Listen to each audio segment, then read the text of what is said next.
Hello again, everyone. Blocks from Great Army Class. Okay. Yes, with great. If everyone could find their seats again, we'll get going with programming one more time. Are we on microphone yet? Hello, hello. Doesn't seem like it. Neighborhood was like unrecognizable from like 10 years ago. That's crazy. Yeah. Yeah, mostly in good ways, but All right, everybody. Like Our morning panel discussion not being is about players our group of panelists love for 2023. Here to share those details along with their thought process in evaluating players are Hannah Kaiser, writer and reporter at Yahoo Sports, Ben Clemens, writer at FanGraphs, and Vince Gennaro, co-founder of this conference and MLB consultant. Thanks very much, Scott. And great to be back up here at the podium and with this panel today. I want to give a little more of an introduction to our panelists, Hannah, many of you may have seen her on Off Base, the TV show on MLB Network in the afternoons, or on the Apple TV telecasts. She's the national baseball writer for Yahoo Sports, covering Major League Baseball. She's also worked for Deadspin and Vice. She's a New Yorker now, or she lives in New York now, and she grew up outside of Philly, and she got her degree at Penn in ancient history, which I'm sure comes in handy every day in your baseball writing. But we're delighted to have Hannah with us today to join us on this panel. And Ben Clemens. Ben writes for FanGraphs, but he came to baseball analysis really from the financial services industry, where he was a trader and a portfolio manager. And I know many people who are working in the game today have a bend much like that, where they started in the financial services area because there's such an overlap between the analytical tools used in both. He lives in the Bay Area today, and he's a graduate of the University of Virginia. So, and I think most of you know me. I've been associated with SABR now for probably 15 years or so, was the president of the board at one point, but I'm currently the host of Behind the Numbers Baseball SABR Style, and do occasionally some work for MLB Network, including the Top 10 Right Now series that is going on every year. And that really is the inspiration, I think, for this panel. We're not literally going to go through our top players at each position, but what that exercise does is it conjures up the analytical process or the thoughts and the discovery of how do we really rank talent at the major league level.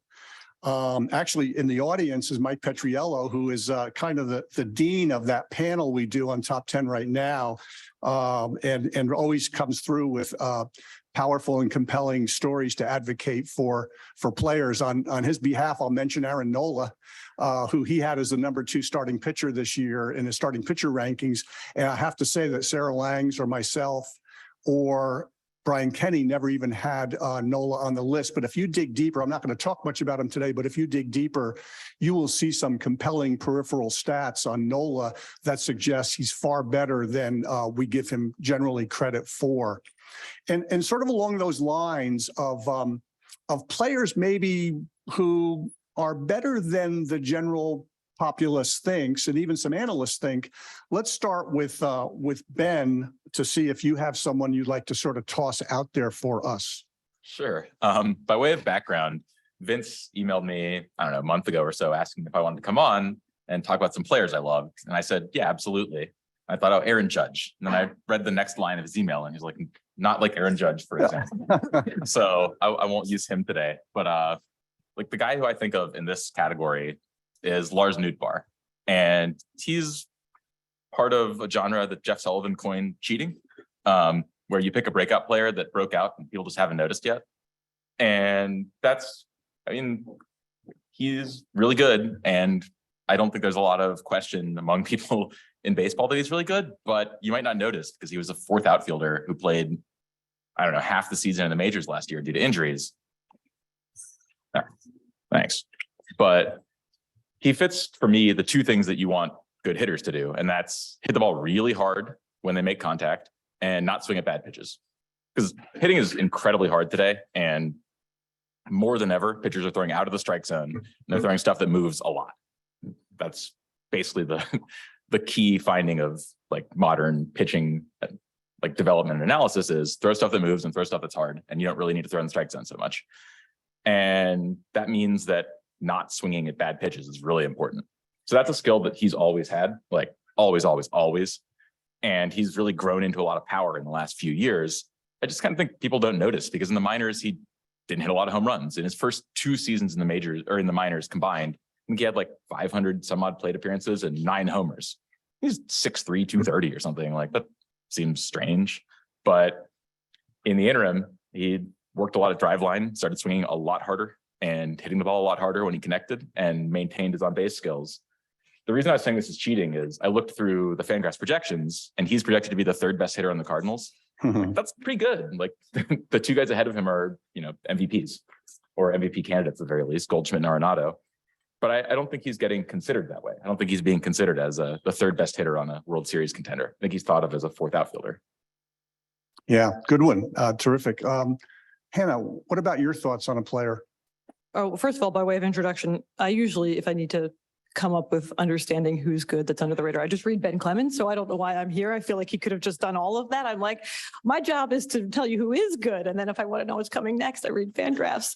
But I tried to consider sort of like Ben, like situationally people who may be flying under the radar because, right, if you're here, you probably know how to sort by different skills and then be like, wow, that guy is at the top of the leader chart. So I'm not going to tell you anyone who isn't at the top of the leader chart, but maybe just sort of people who have flown under the radar for situational reasons. So again, this was like really cheating because I think he may even project to be better than Lars Nootbaar, but I went with Wander Franco just because I think people forgot about him while he was hurt. And also we were just talking about this before we came out here, that with the last 2 off seasons featuring so many really good shortstops, it felt like people were so interested in the shortstops who were changing teams. And we sort of, some of the shortstops who weren't changing teams, who were even better, kind of flew under the radar. I thought this was really interesting. So over 2 seasons, Wander Franco had 153 MLB games. So not even a full major league season because he's been hurt. And he has a career 10.7 K rate. Again, not swinging at bad pitches is like the #1 skill that you can sort of carry over, it feels like. Last year, that would have been 4th in MLB, and he had higher isolated power than the guys who were above him. So that combined seems like a very good skill set. And yeah, I think he projects to be like one of the best shortstops. In fact, I was doing the top 10 shortstops, which is I think maybe how Vince found me to do this for MLB Network. I did the top 10 shortstops, and I almost felt like I didn't know how to account for how highly projection systems were on Wander Franco compared to the number of like the sample size that we sort of had over the past couple of years. Because in doing that, I sort of looked at like the past 3 seasons or the past 2 seasons and tried to not overreact to what happened last year. Sorry, Dansby Swanson. But then, of course, if you do that, you don't look at Wander Franco. And then if you look at the projections, he's like #1. And so, yeah, I'm cheating. I'm just going to tell you that the projections say he's good, and I agree.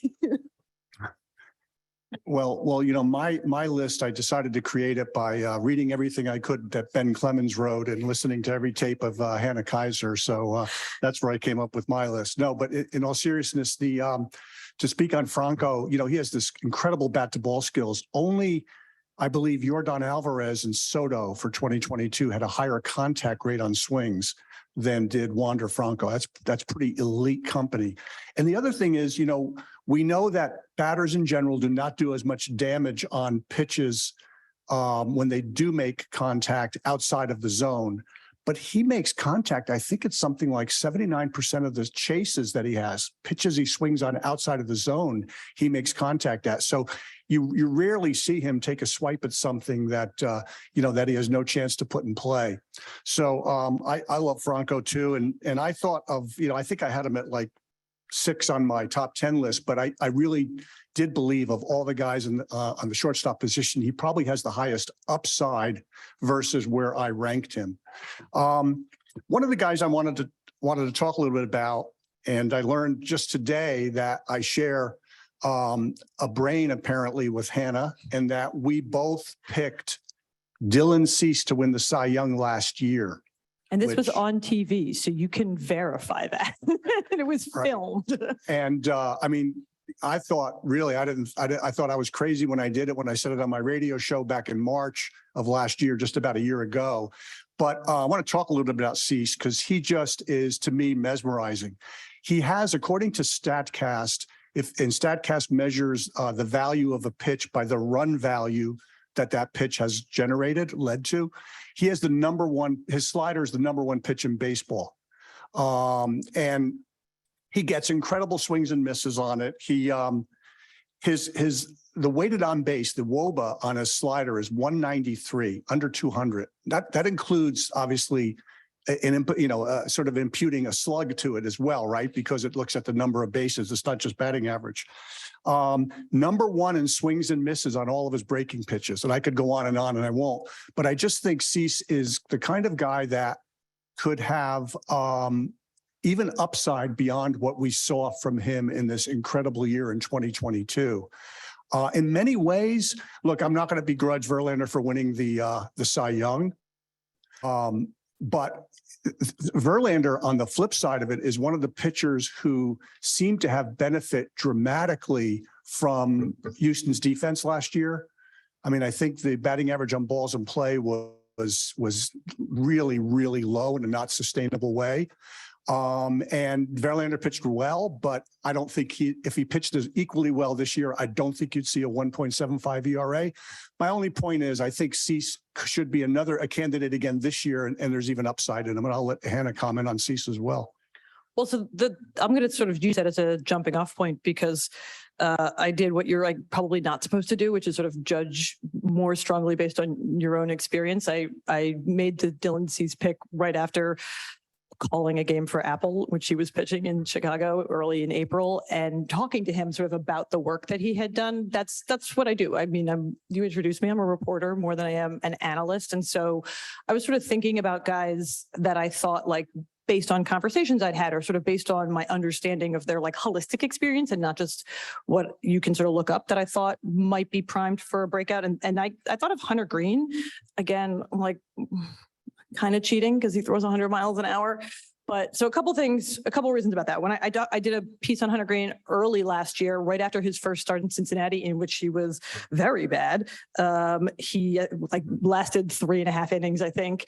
And talking to him the next day, one of the things that he really highlighted was the fact that he had so little experience pitching, given just the circumstances. He across 2017, 2018, and 2021.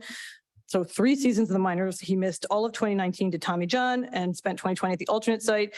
He only pitched 179 innings, and then he threw 125 innings last year, and his progression was remarkable.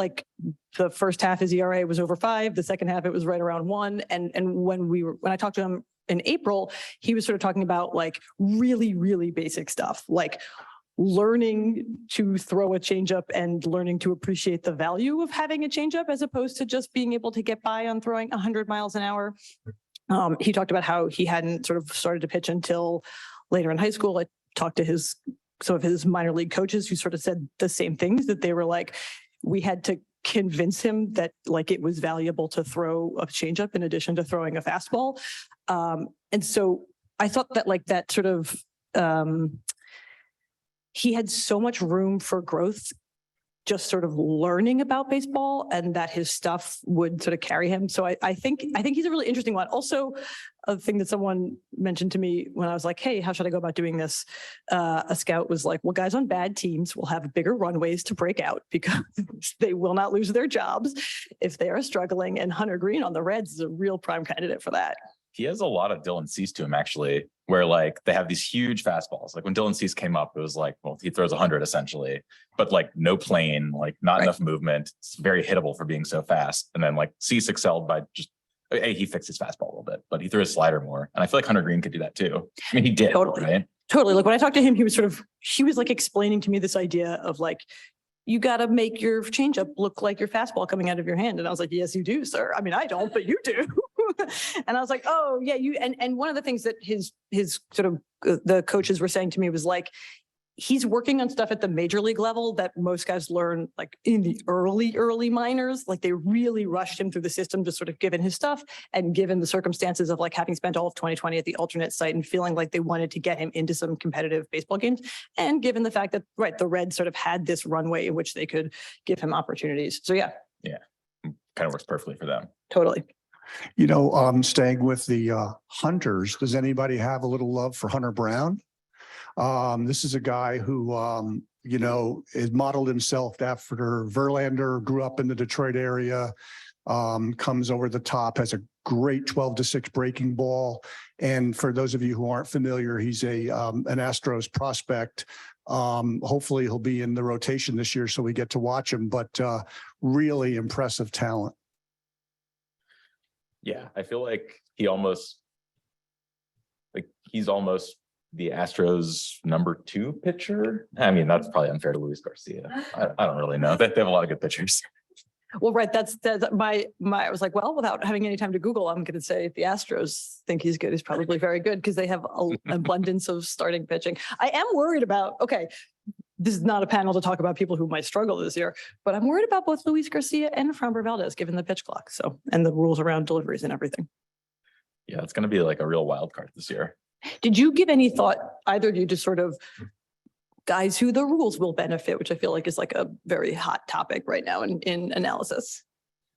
I did, and I thought about it for like probably longer than I thought about any of the players. And I decided I don't really know how to handicap this enough. So I'm just going to skip it. Like I can't figure out how to weight it. I can't figure out how to weight like how much more will stolen bases matter? Which kind of players will steal more bases? Is it like the speedsters or the mid-speed guys or the very slow guys? Not very clear to me, honestly. Oh, see, okay. So I was not encumbered by my commitment to it actually being like scientifically accurate. I was like, I'm just going to take wild stabs at what I think might be the case. It's interesting you bring up the stolen base thing because, right, I was sort of trying to account for that as well, of like who will benefit the most, and just like I'm just going to give you a name. Again, we're talking a lot about Cardinals apparently, and a lot about shortstops.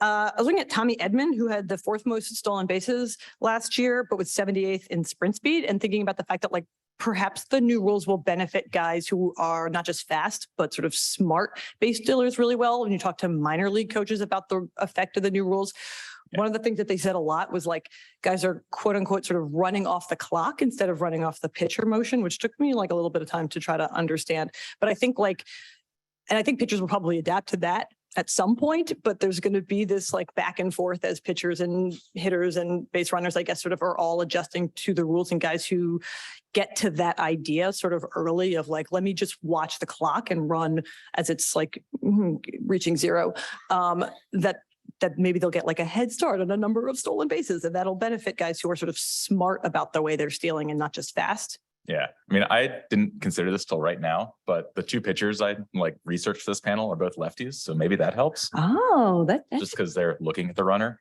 So I guess that's as good of a segue as any. Sorry, that was not that good of one. To Tyler Anderson, who fits the bill of people that I've written about a lot, who I think are good and people just aren't paying enough attention to yet.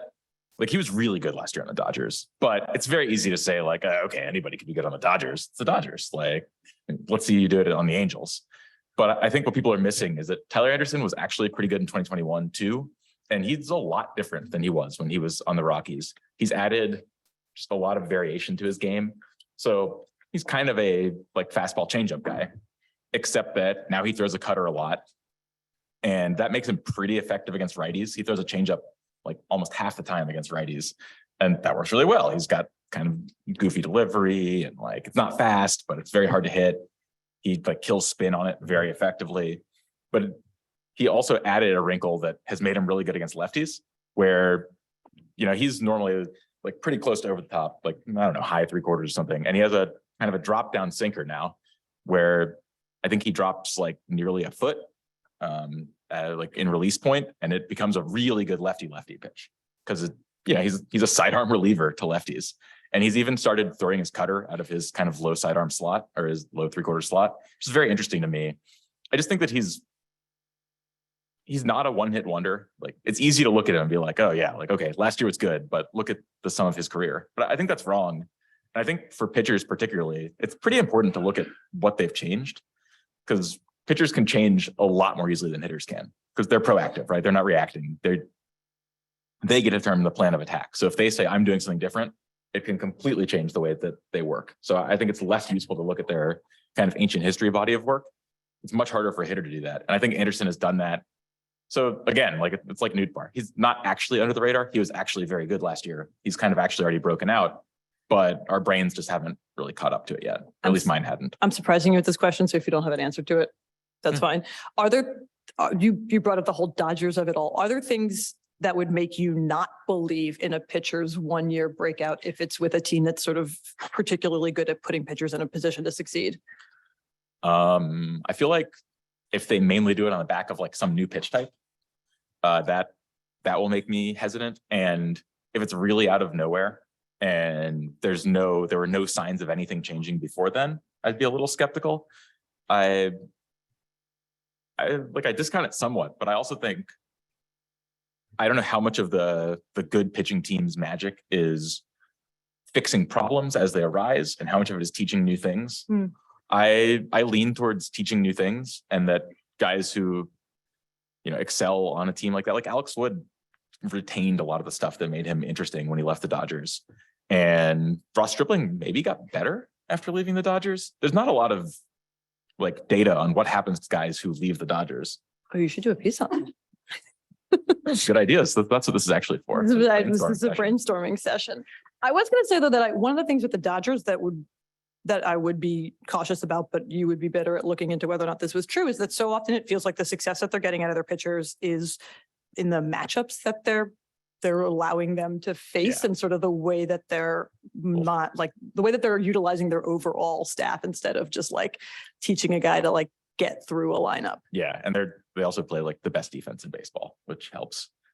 Oh, that was another reason that I liked Tommy Edman, was that he's a really strong defender on a team that's going to rely on defense in the post-shift world because they only have pitchers who induce contact. Yeah, that makes a lot of sense. So who else is on your list, Ben, of players that are? I guess I'll stick with the West Coast lefty pitchers and go with Taylor Rogers. I have just always liked Taylor Rogers, and some of that is more than his results, but some of that isn't. Like his results have just been pretty good until 2022. And he had a down year, but he's a reliever. He threw 60 innings and he gave up some unfortunate home runs, and that'll basically do it. But if you look at his career, he's basically just unhittable against lefties. He's thrown the sweepy slider that got so popular in recent years. Always, like that's just his slider. It used to be kind of a 2-plane curveball, and he changed it to a slider 5-6 years ago. He's been throwing that and just eating lefties up. He's 2-pitch pitcher, fastball, slider only, and like he's league average against righties in his career, and he's maybe the best pitcher in baseball against lefties. So like that actually works pretty well for a closer, particularly because he gets a lot of grounders. So he lets righties on base more often, but when he faces lefties again, he just gets double play balls, like a lot. The thing works pretty well. Like that 1-2 punch works pretty well for him. The reason that I have him on this list is kind of a tie back into talking about, can the Dodgers develop new things for pitchers? Well, the Giants are pretty good at that too. And if he can complement, like his pitch mix is not good against righties. You don't really want to throw these big sweeping sliders to opposite-handed hitters. That's one of the big weaknesses of them, is that they're like a contact management pitch. They get a lot of pop-ups and they get a lot of grounders, and they just kind of avoid because of the way, mainly pop-ups, but they just avoid hard contact.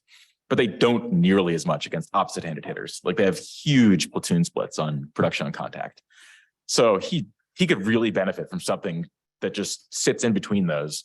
And if you look at what a lot of quote unquote, like new school pitching dev teams have done, they give these guys who are like sinker slider, they give them a cutter, right? Kind of split the difference and use that cutter instead of a changeup. It's often very hard for guys who throw like big sweeping sliders to throw good changeups.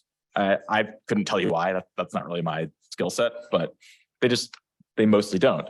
But a lot of teams have looked into giving those guys cutters, and Taylor Rogers with a cutter is scary. Like that, if you make him 5% better than league average against righties, I mean, he's one of the best relievers in baseball.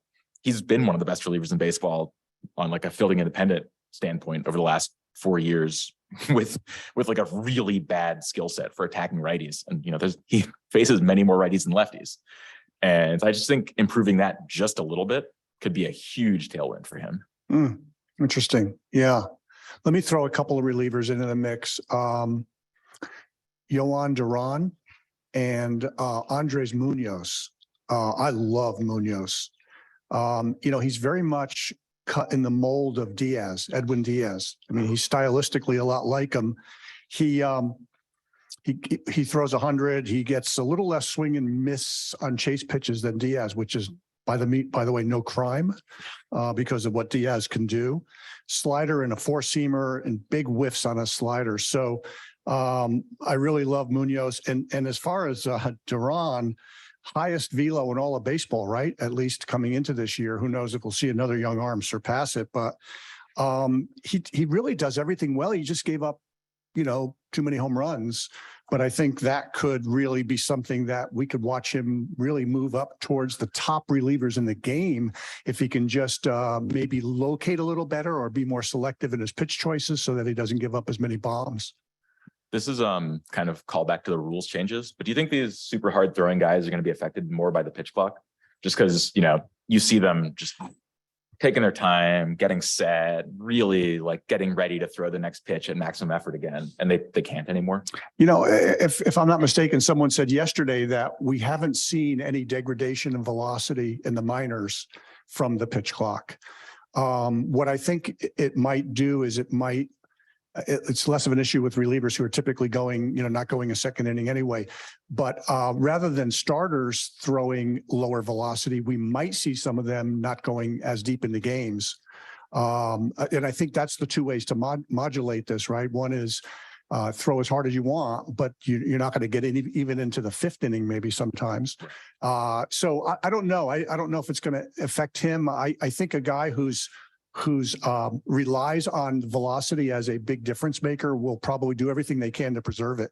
That's a great point. That's actually something the sort of, I wouldn't have thought of that on my own, but I had heard from other people that same thing about going deeper into games, right? That these guys are athletes, they're pretty well conditioned. And so if you're only going one inning at a time, even if you feel like you have to dig deep and throw before you fully caught your breath, that perhaps you can sort of get through that. But I had heard from somebody in the game the concern that what if your starter just has one really long inning and it's the third inning and you were not planning on taking him out, but he's just completely gassed by the time he comes out because he didn't get a chance at any point to sort of catch his breath, or sort of the corollary maybe of that is that maybe he starts to struggle, and then your starting pitcher is in the third inning and he starts to struggle, and he's walked a lot of guys and he's thrown a ton of pitches and he doesn't get a chance to catch his breath. At what point do you feel like you're going to get diminishing returns if you leave him in, even if you think he would have been fine if he got a chance to take a break? Are you pulling your starter in the third inning if he's already faced 8 guys and you're oh shoot, he's not going to be able to throw another strike this inning, but I think he would have been fine in the fourth inning? I don't think that is the effect that MLB wants these rules to have, but I am concerned that is one of them. I was trying to think about pitchers who will be particularly good in the new rules era because of the thing that you brought up earlier, which is this idea that pitching is proactive and hitting is reactive. And so pitchers are going to get a chance to think about the ways that they want to adapt and try those. I mean, we've seen, not an under the radar pick, we've seen Max Scherzer sort of attempt to use the pitch clock to his advantage. And I was surprised at how many pitchers insisted that they were going to be able to use the pitch clock to their advantage. And this is, again, just kind of general understanding and not based on something I researched.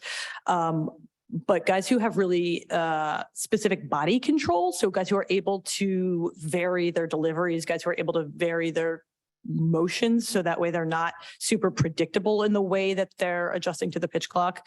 So like a Nestor Cortez, or I don't know, maybe we're going to get a Johnny Cueto renaissance. That would be very cool. But yeah, and just sort of in talking to scouts about what do you like in a player, body control, find true athleticism to control your body, whether that's in the field, in the batter's box, or on the mound, was a big thing that came up. And so I think that we're going to see pitchers who have that ability to pause with their leg up, which is a very specific skill, perhaps benefit from these rules, or at least be able to adapt better. Yeah, I do wonder, hitters are going to get much more used to a really compressed distribution of time between pitches. If you look at Baseball Savant has these cool graphs of it's on a clock, and you can see the frequency of the time between pitches. And what's happening is not that every pitch is being thrown faster. It's just that you get rid of all the slow ones. So you don't really need to sit there and like wait in the box for 25 seconds and like try to keep your timing. So I bet you hitters are going to get much more used to like, oh, it's exactly 9 seconds. Like I get in and then I'm ready to go. So, I mean, that's what Scherzer's doing, right? He's like goofing around with like either going really fast or going really slow, trying to be on the edges of this. I'm curious to see how that works. Yeah, I saw that like MLB told him they can't do that. And I don't fully understand why you wouldn't be allowed. Apparently they sent out a memo that said you can't quick pitch. I don't know why you would not be allowed to quick pitch. Yeah, it seems strange. Let Scherzer quick pitch. So, by the way, think of your questions, and I'm saying that to those who are viewing us virtually as well, and send your questions in, or we'll take questions in just a few minutes. But I want to shift gears to a player who's already quite heralded and made a tremendous debut in 2022. But the upside is enormous with Adley Rutschman. I mean, could this be the second coming of Buster Posey? Is that saying a little too much at this point? But Rutschman looks like he's an incredible. I mean, he came into the league and even out of college with that kind of reputation where he was at the top of the game. We all look at JT Realmuto as being the one of the premier catchers, if not the best catcher in the game today, at least till Adley showed up. And in his first, he had 400 something at bats this year. He had 20 points higher on base than JT, even higher weighted runs created plus than JT. He walked at almost twice the rate of JT Realmuto and struck out less than JT Realmuto. And JT Realmuto was a bit of a gold standard. Your thoughts on Rutschman? I mean, this is, I guess, a slight digression, but it's really hard to be the top prospect in baseball, even if you are to be the top prospect in baseball and turn into an actual star. I think people kind of are underrating how amazing it is that he's this good, this fast. Like he's projected as the best catcher in baseball this year. That's crazy. Catching is like notoriously slow developing for prospects, and he's just like he's got it right away. I'm with you. I think that people are. This is similar to a lot of the guys we've been talking about. He's so good that I think people are slow to kind of update their priors. A good prior for the top prospect in baseball is he might work out, but he might be Jared Kelenic. I mean, he wasn't the top prospect in baseball, but he was a top guy. He was a top 10 or so. And Rutschman has, if you asked me a year and a half ago how good I thought he could be, this was in the range, but it was way above like median. He's been just incredible. Yeah, I'm probably not telling you guys anything new, but what is it? I think it's Baseball Savant or Statcast that had the new catcher blocking stats that have Rutschman at the top. That feels like, again, a very good skill in this sort of new world with potentially a lot more run game to control. I thought that was a really interesting stat to add because we obviously think of controlling the run game as just like your arm strength, but blocking pitch is very important. Yeah, and he has the arm too. Yes, it's not like it's just one of the two. I'm going to give you another guy that people really like, but I think he's an MVP candidate, Kyle Tucker. Both his seasons are 30 home run seasons, his first 2 full seasons, really high walk rate, very low K rate, high hard hit rate, solid plate discipline. I think the shift ban will certainly help him. He's still only 26. I just think the sky's the limit for Kyle Tucker. Yeah, I'm hoping that my Lars Nootbaar pick turns into Kyle Tucker. Like that's kind of the ceiling. Like a guy who makes really good decisions at the plate but isn't just limited because he's like a weak hitter. He hits the crap out of the ball when he hits it, in addition to choosing good pitches to swing at. And I mean, he's not actually a center fielder, but like Nootbaar, but he can handle it in a pinch. Yeah. Yeah, I'm with you that if people don't think he's an MVP candidate, then they're too low on him. Yeah, I'm sorry to out you, Vince, for having used him as an example in your email to us. But so you said not like Aaron Judge, like Kyle Tucker. And then in talking to people in baseball and being like, please give me some players. And they were like, what do you mean? And I was like, well, the example we got was Kyle Tucker. And again, I'm sorry about this but they were all like, really? Because I feel like everybody knows he's good. So people in baseball know he's good, but yes, exactly. But people don't. So I thought that was like a really interesting reaction from people in baseball who were all like, yeah, of course, Kyle Tucker, he's great. What else? Yeah, like is he a top 15 player in baseball? Top 15 hitter? I think so. Like he is for me. But I agree with you, Vince, that he's not really considered that way if you're not like honestly like at a conference like this. Right. Who else did you have on your list, Ben? The last guy I picked two pitchers was Riley Green. And this is just from the don't read too much into 1 year camp, where he didn't do that great last year. He was like a league average hitter, which is less than you'd expect for a bat first prospect, who's one of the best prospects in baseball. But my colleague Dan Zimborski wrote about this week, actually. I promise I picked him before then, but this didn't hurt. If you look at what Riley Green does, he rarely swings and misses. Again, like that's something I care about a lot. He doesn't chase too much. He has good bat control, good contact management, and he hits the ball hard. But he struck out 29% of the time. And if you just look at the raw inputs, you're like, well, how is that possible? One of the reasons is that, I don't know, maybe he doesn't pick the best times to be aggressive. And that is something that players sometimes struggle with when they just come to the majors. But some of it's just luck. Like, you can get a bad strike three called at the wrong time, or, you can just happen to miss the 2-strike pitch instead of the 1-strike pitch and run a strikeout rate much higher than your underlying skills. I think that he was kind of held back by bad strikeout luck. In addition to, man, he plays in the worst possible park, hit the ball hard, and they're making it a little easier.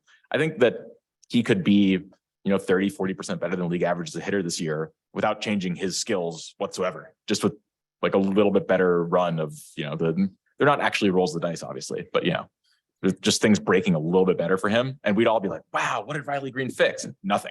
He's the same guy. I am like incredibly high on Jeremy Pena, and that totally might be the bias of having covered the postseason. And so looked incredible there. But I sort of, in an effort to like reverse engineer some logic to that, I think he kind of, we've seen the Astros have success with guys who weren't like highly touted prospects in their organization. And Jeremy Pena is a guy who came from a cold weather climate, cold weather college. He's a little bit older, but I also think that gives him like a very mature approach to things. And again, this is how I do things. I just asked a scout, I was like, who have you seen this spring that looks good? And they mentioned Jeremy Pena, and I was like, okay, fantastic, because I thought so too, based on watching him. I just think he's a guy that like almost the opposite of the top prospect thing, which is like sometimes you're top prospect and then it doesn't come together, and sometimes you're not a super top prospect, but like you're in the process of sort of becoming someone who could have been a top prospect just at a later stage of life. Yeah, there's like a tyranny of the prospect list where like not everyone develops in the exact same way. Lots of people like get to being really good in awkward ways, and like just suddenly something clicks. There's no like one book, like this is how prospects develop. And I agree that like those guys get underrated as a result. I just like, again, I put a lot of credence in the Astros internal evaluation of their own system. And they obviously felt comfortable letting Correa walk, not replacing him. That panned out fine. So I'm going to say that they were onto something there, and it wasn't just like a complete accident. They obviously were intending to contend last year, and when they knew that they were going to make Jeremy Pena their starting shortstop. And then, a name that I'll just, again, like I asked, I said, who's the greatest player you've seen in spring? And somebody said Jordan Walker, the Cardinals' incredibly talented top prospect. I hope so. We're going to take questions in just a moment. I want to throw one more name out. A guy who I know Mike also had higher than me actually on his top 10 list, and that's Vinny Pasquantino. For those of you who haven't heard of Vinny, he's only played, he's only had a couple of 300 or so at bats in the big leagues. He's with Kansas City. He's a first baseman, but he's had a 400 on base almost everywhere he's ever gone in his minor league career. He's got a walk rate that's equal to his strikeout rate. And he's got a 383 on base percentage this past year, which was second highest. And he was only second to Goldschmidt as first baseman in terms of some of his WOBA stats. Or his ex-WOBA stat, actually, his expected WOBA. So this is a guy who somebody absolutely to watch for to see what he emerges into. Yeah, he's on Team Italy right now too. So if you want to watch the WBC. If you couldn't tell from the name. Self-explanatory. Go Team Italy. Yeah, I like that. Questions, folks, from the audience here while you're, yes, go ahead. Obviously, tutorials the ball reading. Obviously, one of the players on the pitching side that put really first onto the team last year was good Bautista. With his multiple fastball and his ridiculous footing. And obviously, I think you had said players, need to have a knowledge of their body, and people like him, obviously, it's even that more important because he's, but he's not thinking about so I would love to if you don't think his success can be sustained. Obviously because he struggled so much when the really came up the Orioles. Obviously he's able to help develop it. Sure. Yeah, the question for those who didn't hear, Felix Bautista of the Orioles, can he have sustained success? Thoughts on him? I mean, I think the naive answer for any reliever is to bet on them regressing back kind of heavily towards the mean, just because their seasons are short, and generally speaking, they ended up in relief work for a reason, which is that they're high effort but have trouble repeating their delivery as much.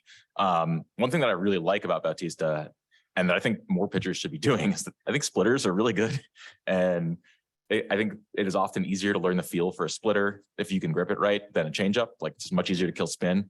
I find that to be like an underused pitch across baseball. So I think that bodes well for his chance of staying successful. That I think splitters are just, more people should be throwing them, and he seems to have a feel for it. I expect that they'll be able to keep throwing that well. But yeah, it's really hard to be consistently good as a reliever. I don't have a great understanding. I'm impressed you knew Felix Bautista's arsenal right off the top of your head, but I did like the splitter point. I covered the 2020, the Olympics that were in Tokyo, and I met Joe Ryan there, who's now of the Twins. And he was saying how guys in the other leagues were throwing splitters, and he was like, oh, maybe I'll learn a splitter. And then this spring he was saying that he was like, yeah, I think I'm going to do a splitter. So yeah, he was like, I'm predicting that as the next breakout pitch, everyone's going to learn a splitter. Yeah. When you look through like pitches that are more successful than they are used, like the side breaking slider has been the one that's been most popular in recent years. But I always look at like, man, why aren't more people throwing splitters? Like, they seem really good to complement like what you've got going on and have not much platoon split. There's yes, go right ahead to the corner there. Players missed most or all of last year because of major surgery that are coming back this year that are on the radar. Oh my gosh, I need a second to think. But Yeah, it's a good question. Who would be in that category? I mean, I already said Wander Franco. That would have been a good answer. yeah.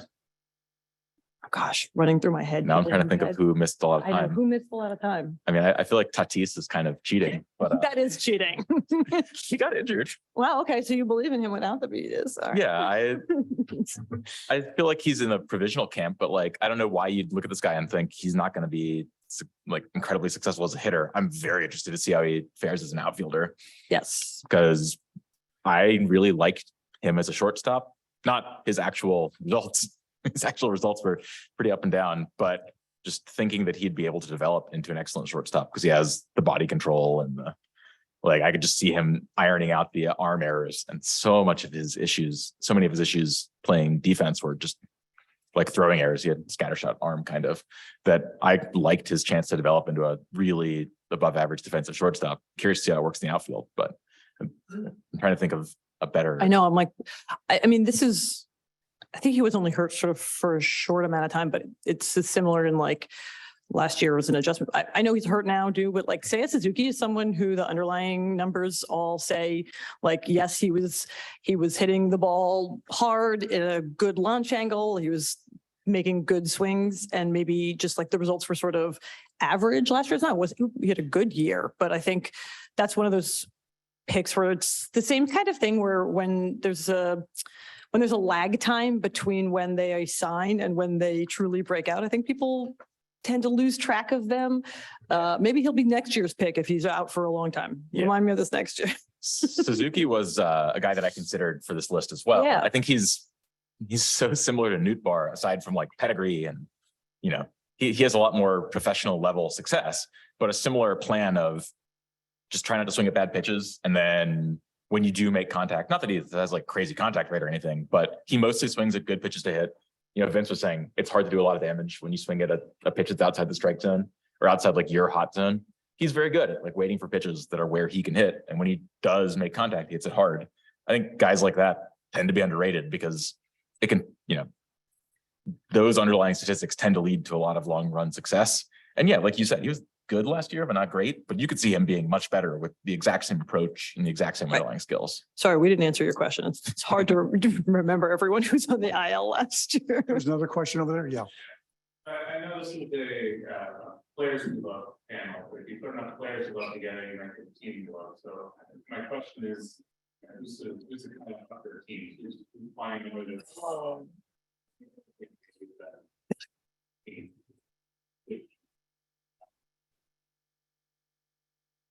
Okay, are we going to go first? No, go for it.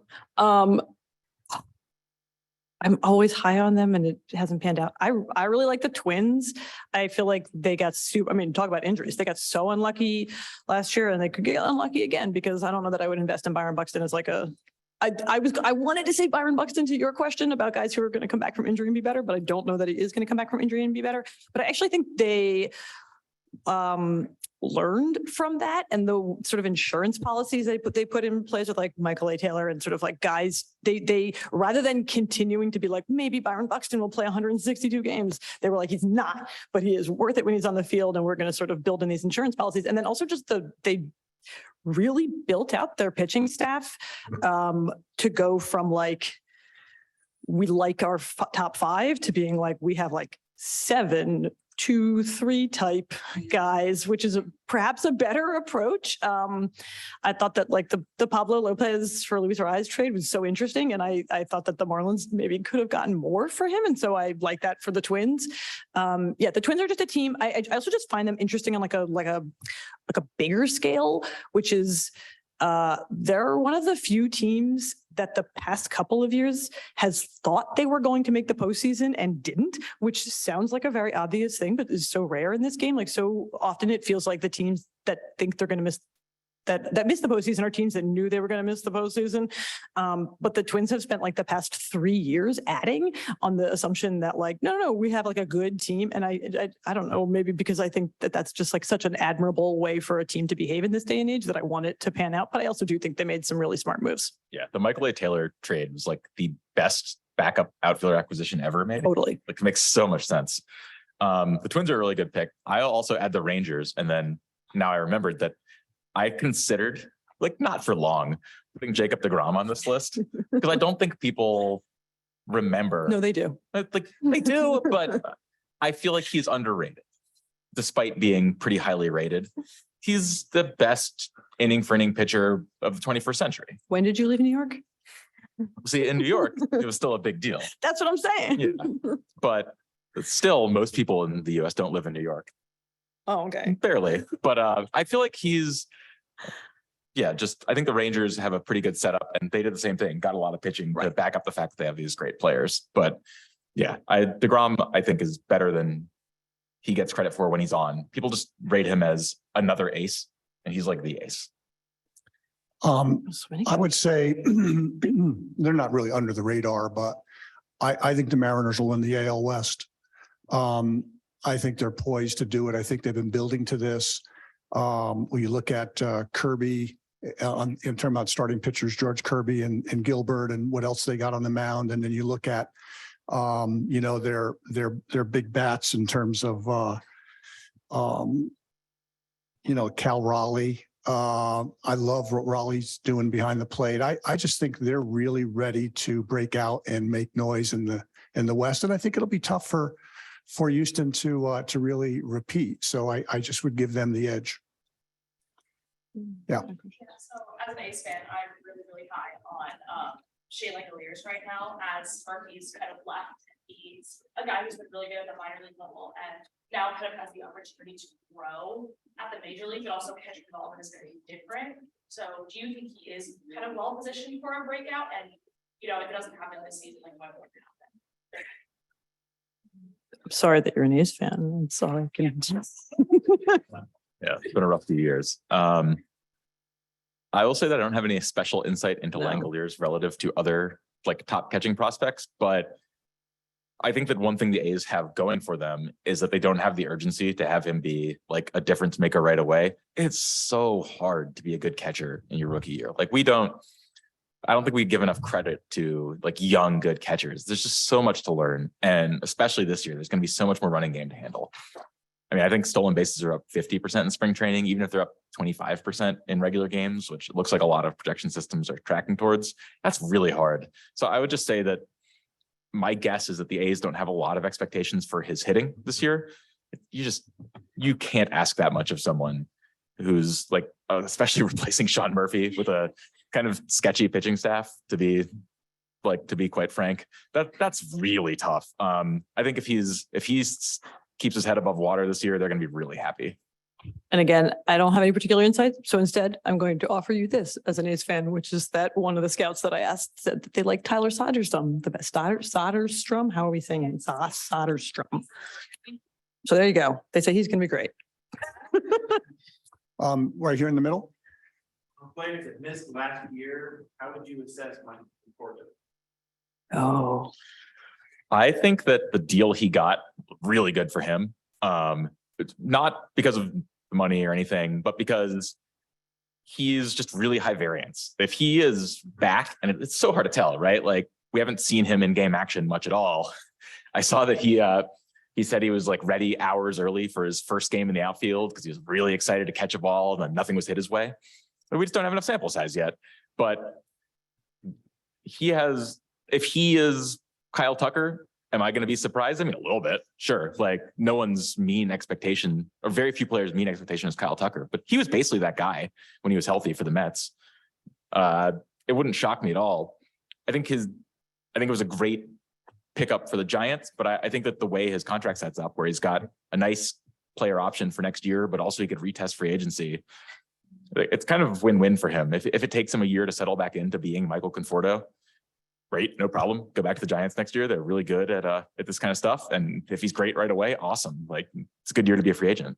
again, I don't know how he'll come back, but I'm almost like, I like this deal. I like this signing for him even more than I like it for the Giants. Is that what you're sort of getting at? Is like, Yeah, it seems like it's gonna be a good situation. it's like a win-win there. I think, Yeah. where, I mean, I'm sure they wish they had a different outfielder who used to be in New York, but I think they pivoted pretty well. And I think that it was smart of them to just say like, look, we'll give you a deal that is really favorable for you because we just need more outfield options. We're so good at kind of doing this Transformers, like add a bunch of pieces together and make the whole work really well. Which is sort of, it's almost like reverse engineering the things that you were saying about pitchers at the Dodgers, which is like, sometimes what a guy needs is to be put in a situation where the team is really motivated to set them up for success. And it feels like he found that. I like this fit for him. Yeah, totally agree. Two more questions. Brian?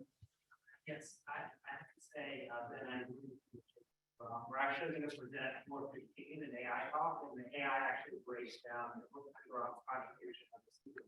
So you might be interested in that. Yeah. But I wanted to know what you guys thought about prospects. Specifically, you kind of alluded to it. It's almost like the burden is on the prospect to succeed rather than judging the team that the prospect is joining, and almost like we do great, maybe use it and have a great pitching staff because of its management, right? Are there any teams that you see as like kind of very strong with pitching and batting versus teams that like the prospects join, they might not be succeeding? So in attempting to understand the Astros' recent run of success, I spent a lot of time sort of thinking about that question last year, which is like, how do you have guys constantly come up and succeed? And this is going to sound like very touchy-feely, especially for like a SABR panel. But one of the things that and like, again, it's sort of tough to quantify, but one of the things that they talked about was like having real consistent messaging through the minors, which is like not necessarily a given. There are like organizations that do not have great sort of player development, like project management, I guess, in that way, and that like winning at lower levels. The Cardinals are another team that talk about this a lot, that like they really emphasize, I don't know if I'm answering your question super well, but like they really emphasize like looking at minor league teams holistically. They like to have guys come up together. They like to have guys who have won together at lower levels sort of debut at similar times. So that way they're comfortable with one another. I guess what I'm saying is like, I think there's a lot that goes into setting your prospects up for success that is not doing the thing that we sort of are like cautioning against, which is like being like, this prospect is going to fix the major league team, as instead thinking about it in that other direction of being like, what can we do on an organizational level to put them in position to succeed? I don't know. I feel like winning in the minor leagues is one of those things that's like, I'd be really, someone should do this story, which is like, does it actually matter if you're on teams that win in the minor leagues? Because some organizations say like, no, it doesn't. And some organizations say it's actually really important to like put guys in position to win and like learn to win as a team at lower levels. And I think that there's certainly value to that. Just being in New York, I spend a lot of time thinking, I guess, about whether or not like Francisco Alvarez can save the Mets or like Anthony Volpe can save the Yankees. And it's, they don't need saving, but like, maybe the Mets don't either. But you know, like you're right, that there is this like sense that I think more than ever, it feels like, I was talking about this with somebody recently, that like every spring training story now is like, will this guy be up on opening day? And that's maybe not the correct question to ask if you are thinking about whether or not they're going to have a great rookie year. Yeah, I pretty much agree with that. I feel like it's easy to just think of baseball players as like numbers in a spreadsheet or something. That's like pretty terrible. Right. And also doesn't really capture like, man, that job can be hard. And if you don't have a good support system around you and you like start off badly, it can be pretty easy to just be down on yourself, like sitting in your hotel room on the road and be like, man, this sucks. Like I'm having a bad month. Like what's going to happen next? I feel like, you know, the Astros and Cardinals are good examples of this. Teams that have a good support system, like that's in my opinion, a pretty good way of developing prospects that wouldn't shock me if models miss. And right, the other thing Astros players pointed out was that the messaging around analytics is really consistent throughout the whole system. And that is something that like on teams that don't always have their prospects pan out. And I'm thinking of a particular organization, I'm not sure if we're like, should dump on them. That sort of the Astros have really, really standardized the way that they relay analytics to players. And really constantly updated the way that they do that right before he was let go or forced out. James Click was talking about this. He was talking about the fact that like there's been such revolution in the past, like that things are changing so quickly in the way that analytics are able to be taken from results-based to production-based, sort of. So rather than telling guys like, it's good if you hit the ball at this angle or throw the ball with this spin, that they've gotten really good at sort of backdating that to what it is that the player should actually do differently. And that's something they're really like emphasizing. And that seems very good to be doing at a minor league level and not just waiting till guys like get to the major leagues to introduce them to that kind of like level of granular data. Yeah, last question right there. Talking about how pitch clock might cause pitchers to have to be pulled earlier if they're more fatigued or have those diminishing returns. Do any of you think we'll be seeing teams take like pitch clock potential balls just to have a pitcher be able to rest and think that it'll be worth it to get rested pitcher versus hard pitcher without that ball?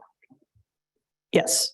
I had someone say to me that they wonder whether or not we'll see pitch outs to like get around the pickoff rules. So sort of like if the count is in your favor and you're concerned that the guy on first is going to run, just like take the ball and throw a pitch out. So same sort of idea of like, I'm sure that every organization is currently running the data on the cost benefit analysis of like that one ball versus like an extra couple seconds or an attempt to pick off a guy running. So yeah, I think it'll be interesting to see the conclusions that they come to. And I'm sure people like Ben can do this with like publicly available data around sort of like the cost benefit analysis of that ball and whatever count they're in. Yeah. My guess, without having done a lot of research on this, is that teams will do it and that it'll actually be a bad idea. I feel like the teams do a lot of things where they, like in the moment, they kind of overvalue like, oh, like throwing a slightly wrong pitch is just going to be like, it's an automatic home run. It's really not. It's almost never an automatic home run.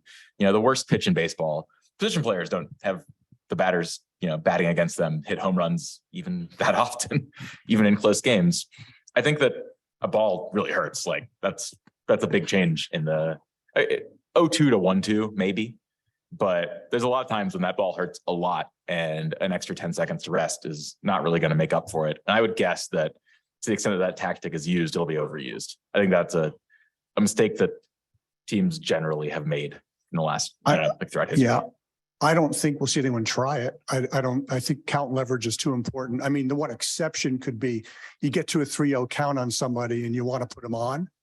So you just, instead of signaling them with 4 balls, you run the clock out to get that 4th ball. And that gives the pitcher a little breather. You But hope that's it's not Brandon Nimmo.